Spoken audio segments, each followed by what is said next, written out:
અમરેલી જિલ્લાના બગસરામાં અષાઢી બીજના પાવન પર્વે આપા ગીગા ગાદી મંદિર દ્વારા આયોજિત ભવ્ય શોભાયાત્રાને અનુલક્ષીને પોલીસ સ્ટેશન ખાતે શાંતિ સમિતિની બેઠક યોજાઈ હતી।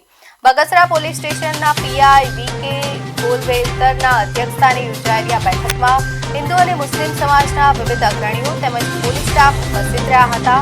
આ શોભાયાત્રા મેઘાણી હાઈસ્કૂલ ખાતેથી પ્રસ્થાન થવાની હોય સમગ્ર રૂટ પર શાંતિપૂર્ણ માહોલ જળવાઈ રહે તે માટે ચર્ચા કરવામાં આવી હતી। પીઆઈ ગોલવેલકરે જણાવ્યું હતું કે તહેવાર દરમિયાન ચુસ્ત પોલીસ બંદોબસ્ત ગોઠવવામાં આવશે અને નગરમાં ભાઈચારો જળવાઈ રહે તે માટે તમામ સમાજના આગેવાનો પાસે સહકારની અપેક્ષા વ્યક્ત કરી હતી।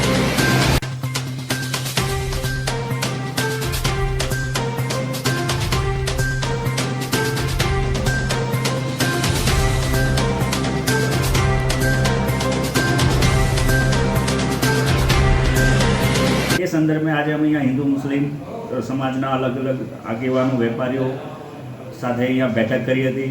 એ લોકોના જે કંઈક પ્રશ્ન હતા એને સમજ્યા છીએ। અમારાથી થઈ શકે એ માટે અમે તમામ તૈયારી બતાવેલ છે। પાર્કિંગની, ટ્રાફિકની જે પણ સમસ્યા છે એ 1000% અમે ઊભી નહીં થવા દઈએ અને સાથે મળીને આ પ્રસંગ સારી રીતે